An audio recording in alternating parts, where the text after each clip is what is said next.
Hello and welcome to another segment of Cambridge Uncovered. My name is Donna Halper. I'm an associate professor of communication at Lesley University in Cambridge. And today we're talking about educational disparities and the achievement gap. And we have an absolutely wonderful panel of experts. So I'm going to let them introduce themselves. I'll tell you a little bit about their name and their title, and then I'll let them speak about a little bit about what they do. Let's go this way. And first we have Ben Clark, who is the Executive Director of Cambridge Community Services. Tell them a little bit about what you do.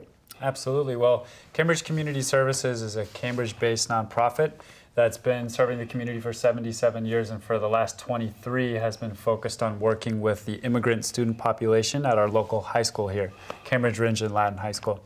We provide them an out-of-school time experience that expands their learning day by 50%. So it's 15-ish hours of programming with us each week. And we found in our 20-year alumni impact study that our students are graduating college at twice the rate of their peer cohort in the school.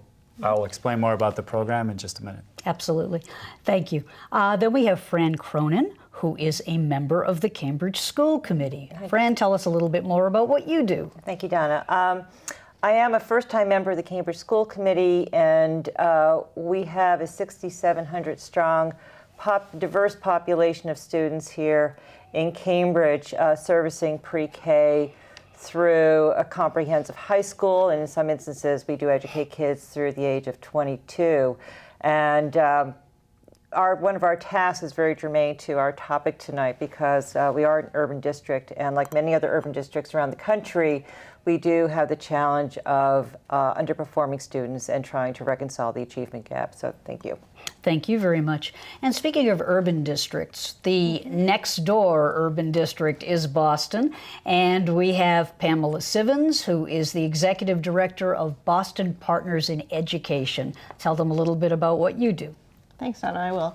Boston Partners in Education supports students in the Boston Public Schools, grades K through 12. And the way that we do that is by going out to our community and recruiting community members to actually go into schools, mostly during the school day, right into classrooms to tutor and mentor kids in reading, writing, and math. Any teacher in the Boston Public Schools, if they have students who they think would benefit from that extra one-on-one attention, can actually go to our website and nominate the kids. And it's our job to find the matches for those students. Thank you. So as you can see, this is a panel that absolutely understands the achievement gap. So let's talk about that for a second. When I say the achievement gap, what comes to mind for you, and what's your role in trying to close it? Ben? What comes to me, because of the work that we focus on, is the gap between the high school completion rate, college enrollment rate, and college completion rate amongst the students I serve and their wealthier peers. The immigrant students as a whole perform lower in a lot of measures, and college completion is one of them. With a more rigorous set of supports during high school, they are absolutely capable of performing and completing college at the same rate, and that's something that we've been able to demonstrate.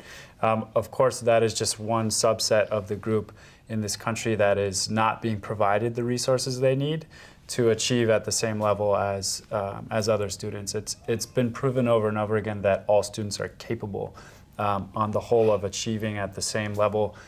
Many of them don't have the supports they need, and that's, for me, where the gap comes in. And Fran, how about you? How do you intersect with the achievement gap? Well, we are, our district is pre-K through high school, so Ben is dealing with high school students, particularly from an immigrant community. And so we have, in our district, we have 45% of our students qualify for what we call free and reduced lunch, which means basically they are from families that have severe economic challenges, financial challenges. And we also have about 20%, a fifth of our students are also special needs. So these are students that, just by virtue of their home life, come into our district with challenges. And we know that even prior to school, what goes on in the home can really impact a student's ability to succeed. So our job is to try to capture these students as young as possible, if we can, to really remediate some of the deficiencies they might have, both along major sectors of cognitive development, social emotional development, and also just basically physical well-being, and that they come into school able to learn and really be able to benefit from the kind of curriculum that we provide. But what's also interesting about the achievement gap is that often the conversation starts around in high school. We say that there is an achievement gap in high school because that's where most of the data starts to coalesce. However, that's not where the achievement gap begins. It does begin in the lower grades, and this is why there is a big push about trying to get early education reforms to really make sure that we can support our students as they enter our schools to be as ready as possible to be able to benefit from what public education can offer. Absolutely. Pamela? And I'd say, in Boston, it's about 78% of the students are receiving free or reduced lunches. So you can see that, to me, that part of that achievement gap has to do with the income levels of a lot of families that are in the Boston Public Schools. And again, when you talk about English language learners, about 50% of students in the Boston Public Schools are coming in somewhere on that English language learner spectrum. So they may speak English, but at home, their home language may be differently. Or else they may be coming into school and entering a school, the first couple weeks that they're in a country and not knowing what education levels they were at when they were coming from their home country. Yeah. So when you talk about those gaps, and I do believe it also does begin way before high school. It begins way before even a child is born, So I think in Boston, they've got something called Thrive to 5, where they're trying to reach parents who are just having children so that they can talk to them about that pre-education, early education. The number of words a child hears at a very young age influences how they're going to perform in school. And so, take all those together. And I think you have to look at it holistically, all those issues together, health issues, everything. And, that gap starts to widen at a very young age. And by high school, that's where you're going to say, it's really middle school when kids are really thinking, are we going to stay in school? And am I going to graduate from school, or is this just hopeless? So those gaps start at a very young age. Let me ask you guys something about that. You just raised something that I think a lot of viewers will probably be curious about. What are the trends, okay? Is the achievement gap in Cambridge, in Boston, is it widening? Is it narrowing? Are there some groups that are doing better than others? I mean, I'm not expecting you to spout data off the top of your head, but given your experience, surely you must have noticed some trends. Have you? I would say in Boston, when you look at the 4-year high school graduation rate, it's actually increasing. It's the best that it's been in history, but for a very long time. And so I think the Boston Public Schools is making a really big effort to make sure that kids stay in school and graduate. There are a lot of nonprofits working with students in Boston, both in school time and out of school time. And I think the city is really trying to figure out how to work better with those partners and reach the kids and provide them the services that are going to help them so that we can narrow that gap. So I think it's a work in progress. That gap definitely exists if you look at MCAS scores, and now in the future, if we look at PARCC scores, you're going to see that gap between middle class white students and poor students of color.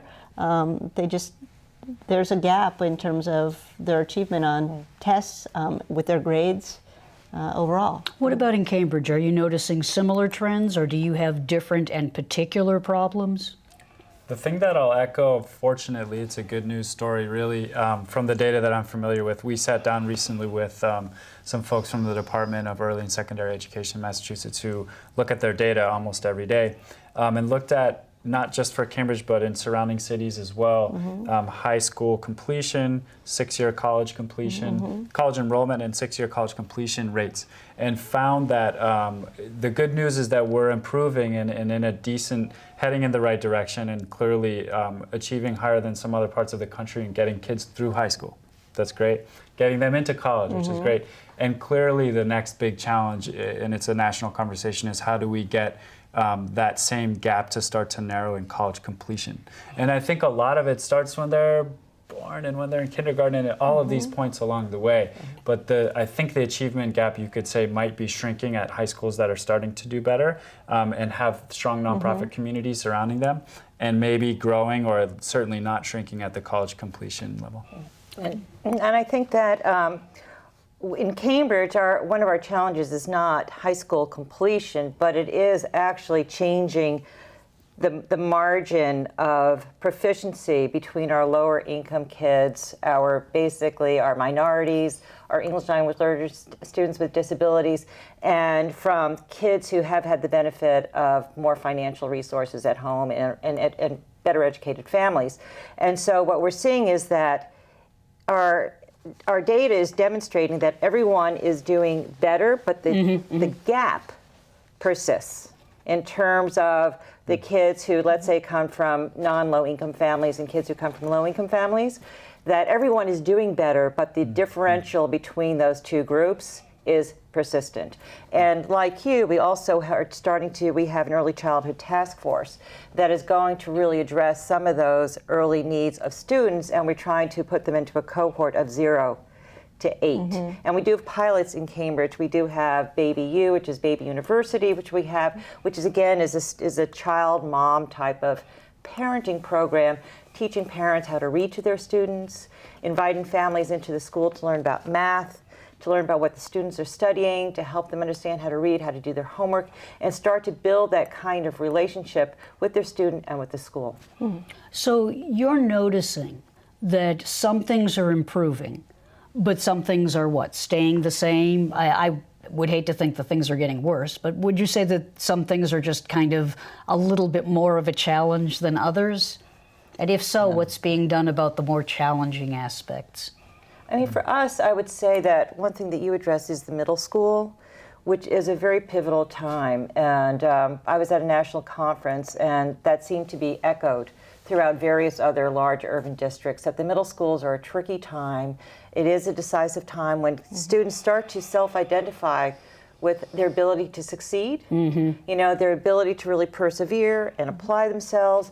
And if we can't capture those students well to really apply themselves in a meaningful way, their ability to succeed starts to erode. And so then when we get students to high school, we start to see that they are not performing well. That whole self-esteem issue, I think, cannot be ignored. It's really huge. So we are actually, one of our initiatives moving forward is around the social emotional well-being of our students. Now, I would say that we understand that we need to support it, how we do it.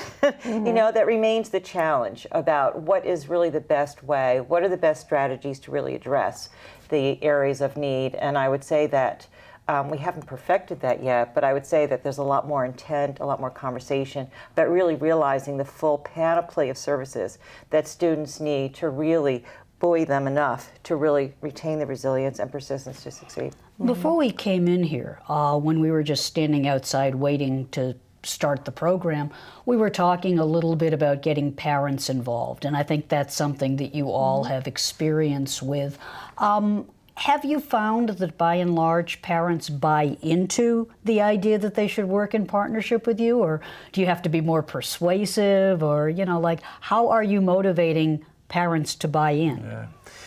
Our program focuses on working with students and pairing them with caring adults in their lives who are not their parents to complement the support they're getting from their parents, but we also know all of their parents and periodically invite them into our offices here in Central Square or into our offices at the high school to get to know them better. Sometimes we provide workshops on different subjects or bring in immigration lawyers, things that they need that are more clearly identifiable needs for them, and have these conversations about what their students are doing with us and how important it is. And I'll just share that it's sort of a mix of parents who just think it's the absolute best opportunity they can imagine, are so grateful for it, and parents who sort of aren't, for lots of reasons, paying all that much attention. And they often work 2 or 3 jobs. Yeah. They're very often gone at 4 or 5 in the morning and back at 10 or 11.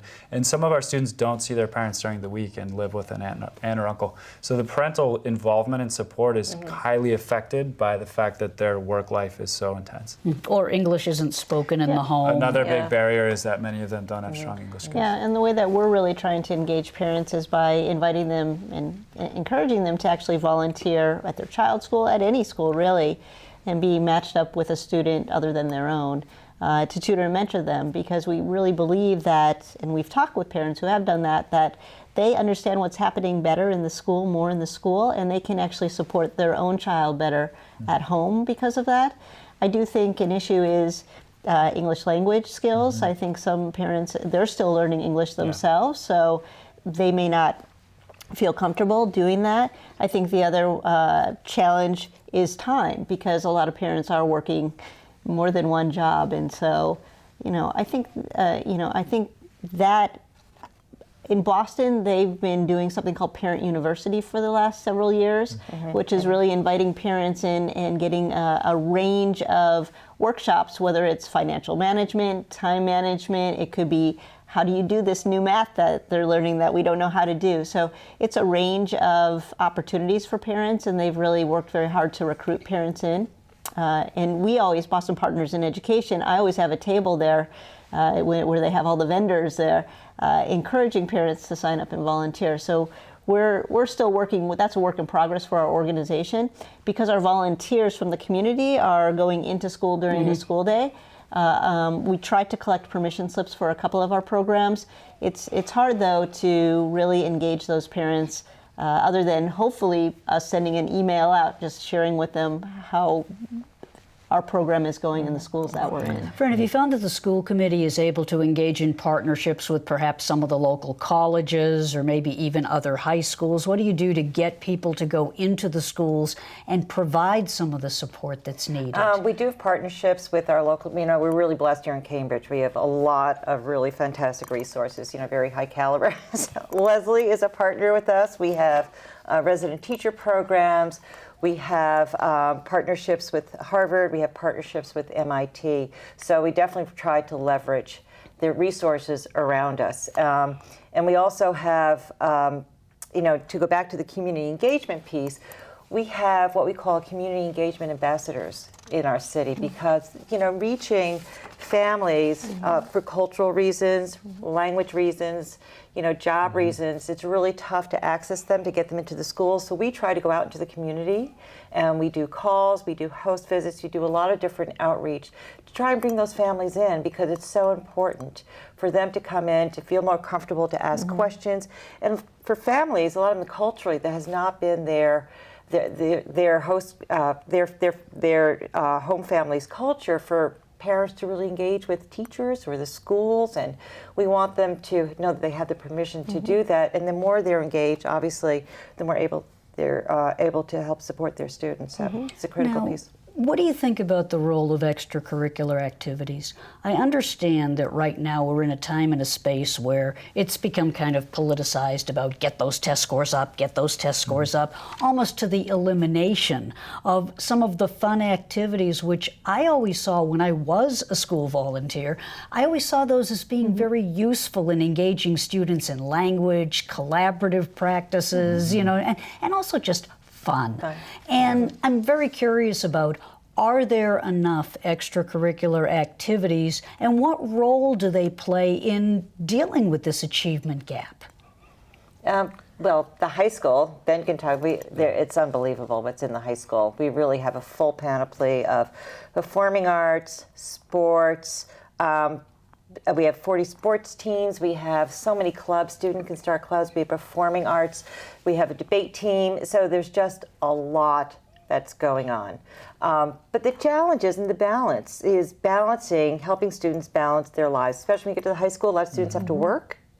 So how do we then balance between wanting them to get engaged, to really bolster their social emotional experience in school with peers, friends, out in the world, to get, let's say they need additional academic support. How do we then schedule that time? Is everyone going to get to school at 7 o'clock in the morning? Teenagers, I don't think so. So, how do we do that? And a lot of students have to, especially older high school students, some of them work and to help support their families, even in middle school. So how do we balance that to support students, to really give them the kind of academic support that they need so that they can achieve? Like, we want students now in 8th grade to be able to graduate having passed Algebra 1, right? Not all students enter middle school prepared to do that, so that means we need to provide additional support. Your family's working your parents have 2-3 jobs, they can't drive you, it doesn't work the after school, summer may not work, and so it's a real balancing act, and it's a lot of juggling. And again, it's understanding what those barriers are and try and pivot around those barriers to have lots of options to help bring in families, to make the parents realize this is important, and also have the students realize that it's important for them to make that extra effort. But, it is a lot of balancing. I was going to say, I will say, school districts, I think, are really trying to figure out, and with nonprofit partners, there's a lot of after-school opportunities in Boston. I think it's about helping parents understand how to navigate all of that and actually what's best for their own child or their own children. Not every program's going to be the best fit for a child. I think in terms of extracurricular at school, I think the Boston Public Schools are definitely trying to bring in the arts more so that it's the norm. I know we work with other nonprofits. I know the schools have other nonprofit partners that are providing the gym classes, the physical education classes. So, I think I think schools really are kind of strapped in terms of their budgets and in terms of what they can provide. And so it's really about prioritizing what they believe that's going to be best for their students. And it certainly should be a balance of both the academics. When you talk about 21st century skills, a lot of that has to do with teamwork on sports teams. Absolutely. It has to do with communications and being able to communicate with your fellow students. Collaboration, being able to brainstorm together, things of that nature. Sometimes I think there are win-wins and they're not easy to set up or administer, but one of the core components of our program is a paid internship. Our students spend anywhere between 5 and 8 hours a week, so many of them go Monday, Tuesday, Thursday, Friday for 2 hours to their internship, so they're earning money without having to work at, I worked at a grocery store and a car wash during high school. That was great. But they're actually, for instance, one of them is an intern here at CCTV. Instead of bagging groceries, she's actually learning how to operate cameras, edit videos. She absolutely loves it. She's looking at her future in a really different way. So she's getting that extracurricular piece. We've also found a way for her to get the financial piece and not have to choose between those two. So that's not possible for every student. Financially, for lots of reasons, it isn't. But to the extent we can get creative and provide those things that don't force students to choose. Yeah, but you just raised something that's really important, which is that a lot of the kids from lower socioeconomic backgrounds, they don't have the money to participate in some of these things. A lot of this stuff, let's be honest, it isn't free.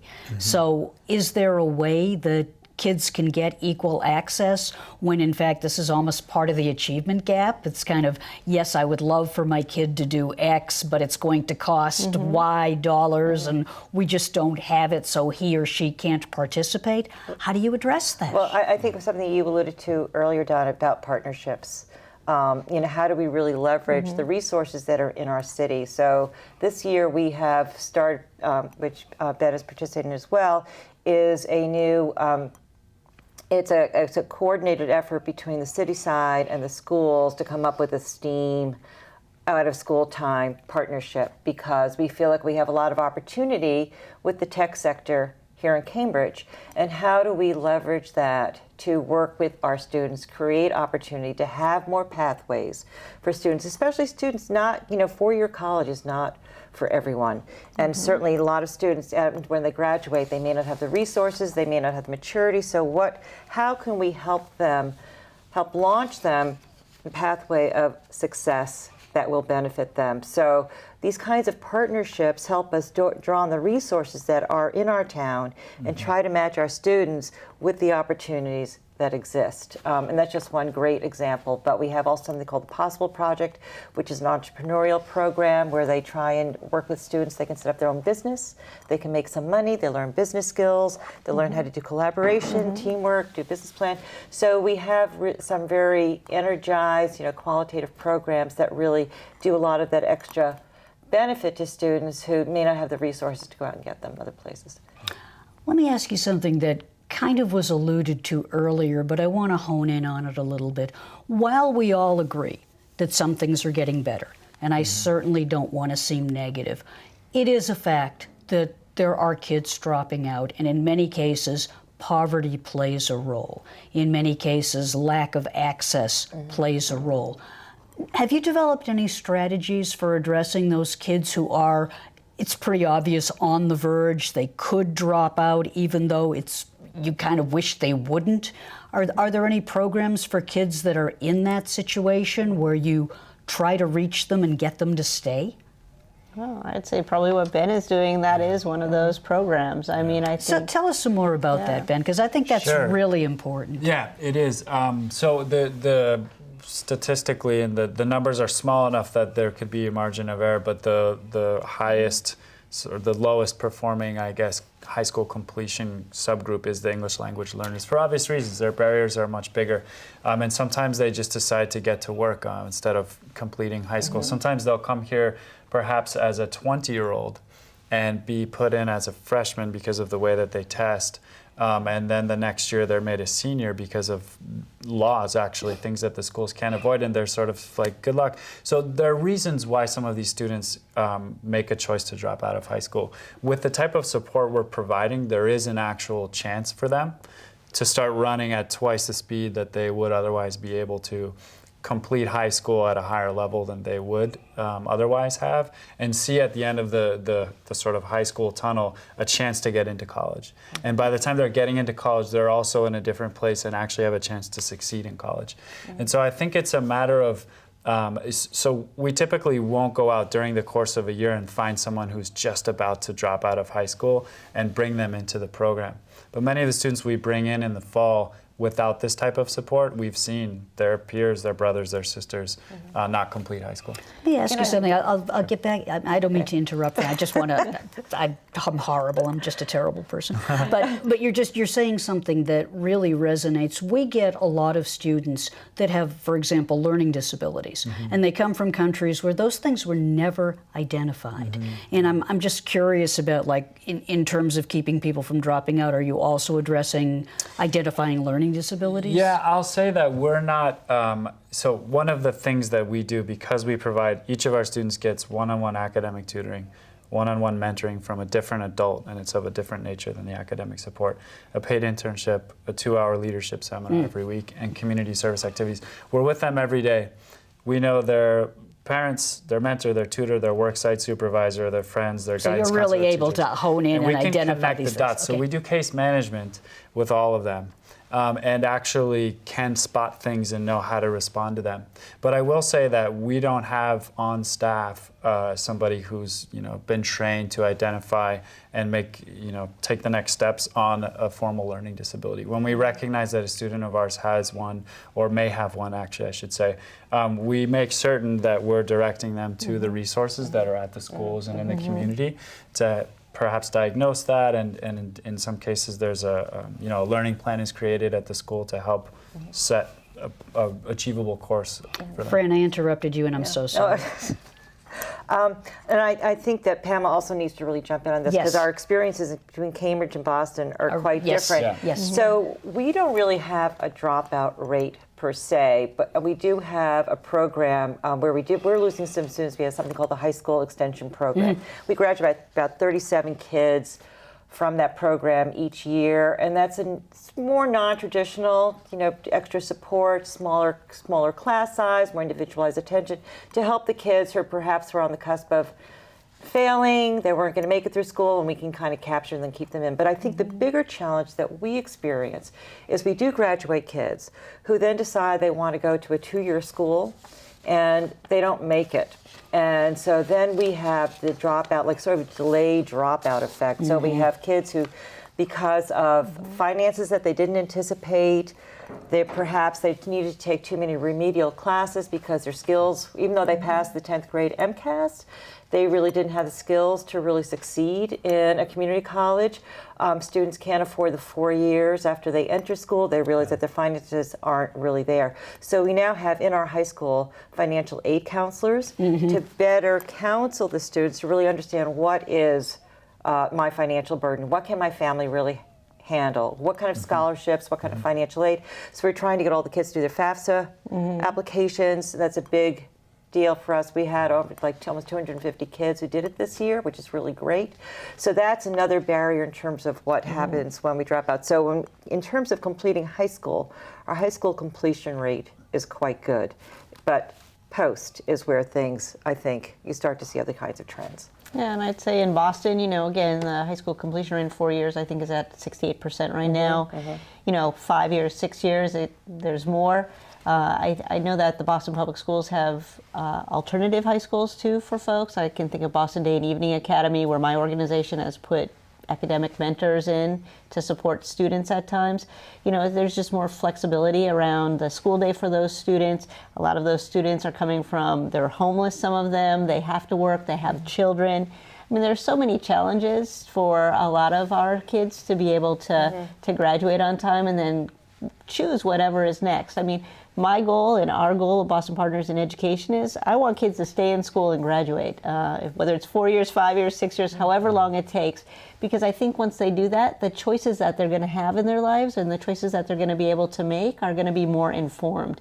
Not to say that they are going to need more help with their academics, or maybe college isn't for them, or there are a lot of different paths that they can take. I also know in Boston, again, it's interesting, I always say we're a small piece of a really big pie of supports for kids. And so, you know, there are a lot of organizations in Boston working with students to help them not only stay in school and graduate on time, but then navigate that college piece, right? So what is the best college? Yes, I've got to fill out my FAFSA form. They need help doing that, these kids. And so there's organizations that help them. And I think a lot of organizations, and I know the Boston Foundation is supporting something called Success Boston, which is really funding what happens once kids get in college because they want to see them complete college in 4 or 5 years. And it's really those supports that some organizations continue to give those students that they worked with in high school, even when they're in college. And this is another great part about being in this area. I mean, locationally, you can't beat it. If you want to take kids out and show them, give them a firsthand experience, this is what a university looks like. This is what it's like to, you know, wander the campus at Lesley or BU or any of those places, and just give them a firsthand look, which for many of them, they may never have seen a college or a university well, you know, before. and I think schools, and again, you've got to look at kids when they're younger, right? Because that's when you want to start planting those seeds for them about what can be, and you want them to be exposed to as much as possible. And I think, you know, schools and different groups in different neighborhoods are trying to do that more. They're trying to take kids out to see colleges sometimes in elementary school, middle school, definitely.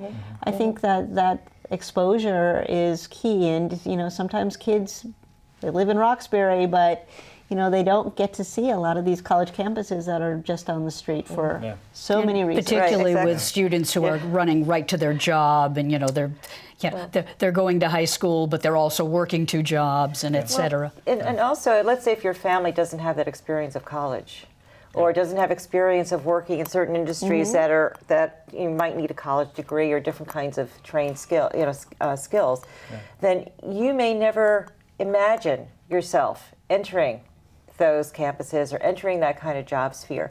And so, to your point, the more that we can expose kids, the more that we can broaden their imagination. Absolutely. So I've heard about some programs that have career fairs for middle school kids, which is so fantastic. Again, that should be a goal when we talk about our STEAM and our OST program.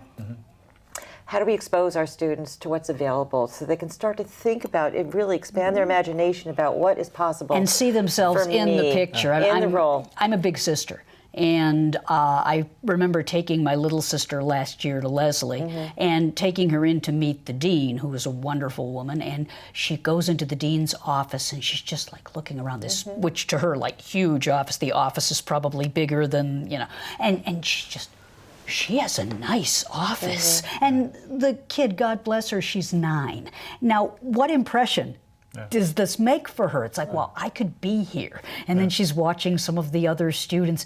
These are the kinds of things, and I'm sure your agencies and organizations work very hard to create that for people. Yeah, we love to take our students out. I like to talk about this spectrum that we try to provide for each student at different stages, but of exposure, excitement, and an experience to get them envisioning, you know, 50 different career choices instead of just the 5 that they're familiar with, and then honing in on the ones that are sort of most prominent in their, you know, level of excitement and their skill set, and then eventually getting on the field and having an experience during high school that helps them see what it's like to actually work in a TV studio and operate the machines and edit the videos. And I think starting the exposure phase as early as we can, as you two have said, is key. Yeah, and we actually, it's a fundraising initiative for us called the Big Cheese Reads, but it's corporate sponsorship, and so corporations who do sponsor the program, we invite their C-level folks to actually go into middle school classrooms and do a read aloud with the kids, and then have a real discussion about the importance of literacy and career development. And during that time, the kids can ask lots of questions, and the readers can ask, the big cheeses can ask a lot of questions, but they have a great conversation. And what the kids learn is the path that the big cheese took to get where he or she has gotten to. And often, that's not the path that you would assume looking at somebody. Yeah. My board chair actually grew up speaking Italian in his household in Watertown, and so that's how he breaks the ice with the students. He's like, how many of you don't speak English at home? And he raises his hand too. That's how I grew up as well. And just knowing, and he went to Harvard College, so knowing that that's an opportunity. Absolutely. They need to hear that. And so I like to call those mentoring moments, planting seeds. The earlier that they hear that, the earlier that somebody from our community is going into schools and talking with kids, I think is just so important. And that mentorship piece is so important, because when you see people who either look like you or have had similar socioeconomic experiences to yours, it resonates with them because they feel like, wow, if you could do it, maybe I can do it. So let me ask you a media question, because here we are on television. What do you wish the media would report more accurately about the work that you do, about your students? Because I watch the news, and if you watch the news, you think that everyone's dropping out, nobody's doing well, everyone's rioting, it's just a disaster. And I'm like, no, that's not my experience at all. So am I the only one? Yeah.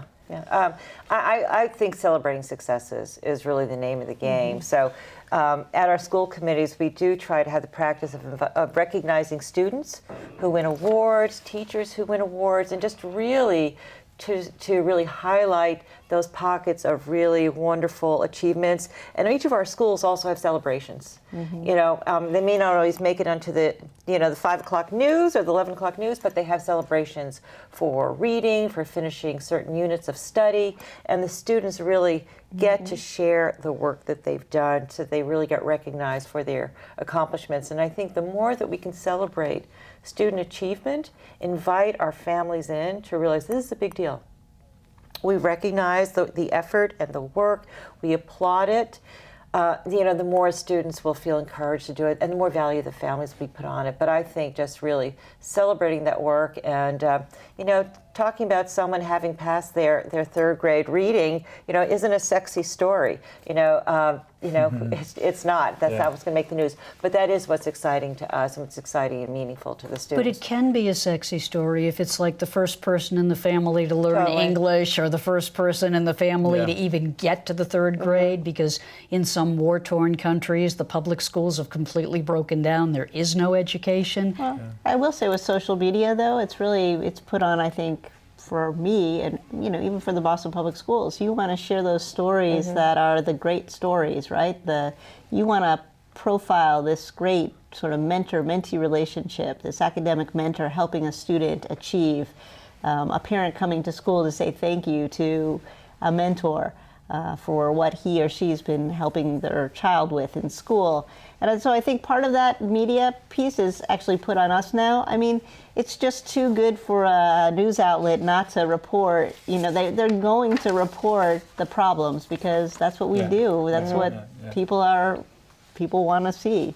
And there are problems. I always say that I think our school district, a lot of the nonprofit, we're all a work in progress. We're all trying to do our job better to support these kids that have so many issues sometimes in their lives that it's just hard to fathom. I mean, I grew up in a nice middle-class household, mom and dad at home. I was a first-generation college goer. You have to navigate, but somehow we were able to do that, my family. So how do we help these other families be able to do that? And I think the media, it would be great if they could expose some of those feel-good stories. And maybe it's not, it's not sexy or, exciting enough, but it would be nice if they did that.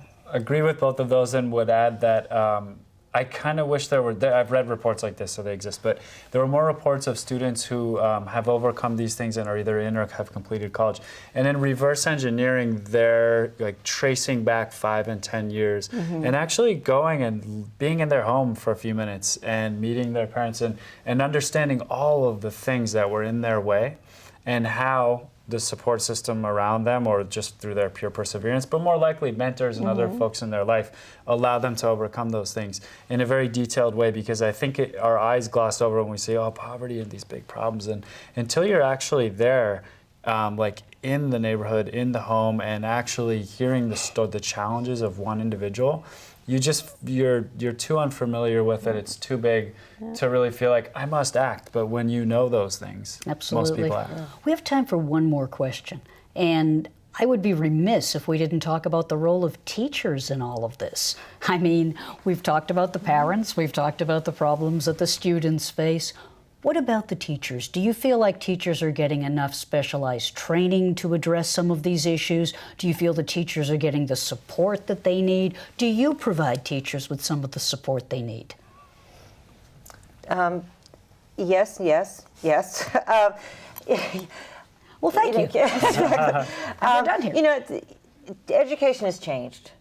It is really changing, and it's both good news and tough news. The fact that education is changing, because the student, you know, we don't want our kids to drop out of school. We want to educate all our kids to the best of their potential, and that does require that the teachers have to take on more responsibility. There's just more demand on our schools, on our teachers, and I think that we do support our teachers. Is it enough? Probably not.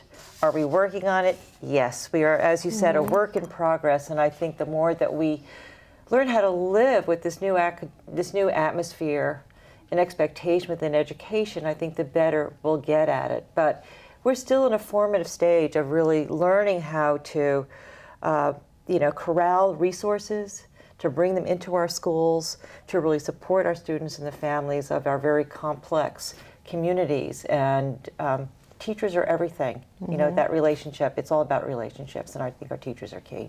Yeah, I just think that our society needs to respect the profession of teaching more and realize that it's probably the hardest job ever, I think, in our that a person can take on. And, there's a real passion if people are becoming teachers. And, I think part of the issue is if they get that respect, if they get that support, the training that they need, the ongoing professional development, the peer-to-peer mentoring right at the schools. If they can make some time for that, I think time is a huge issue for teachers. They don't have time. Paraprofessionals in the classroom, I mean, the extra support so that they can be dealing with the kids who are struggling the most.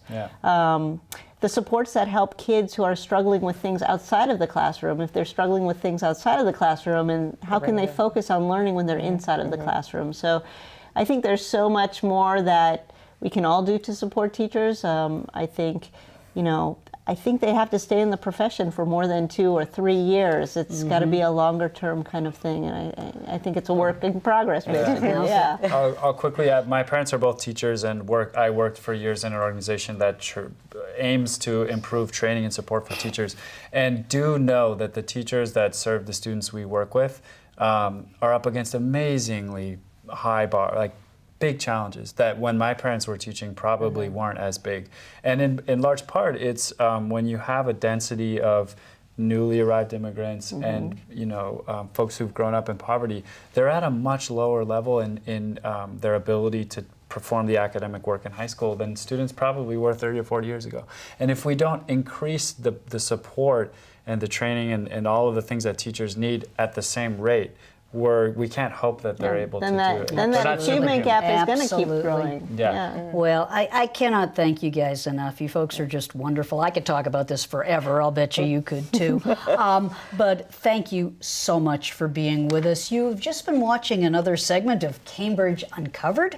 I'm Donna Halper, and my wonderful panel are Pamela Civins from Boston Partners in Education, and Fran Cronin from the Cambridge School Committee, and Ben Clark from Cambridge Community Services. Thank you so much for watching.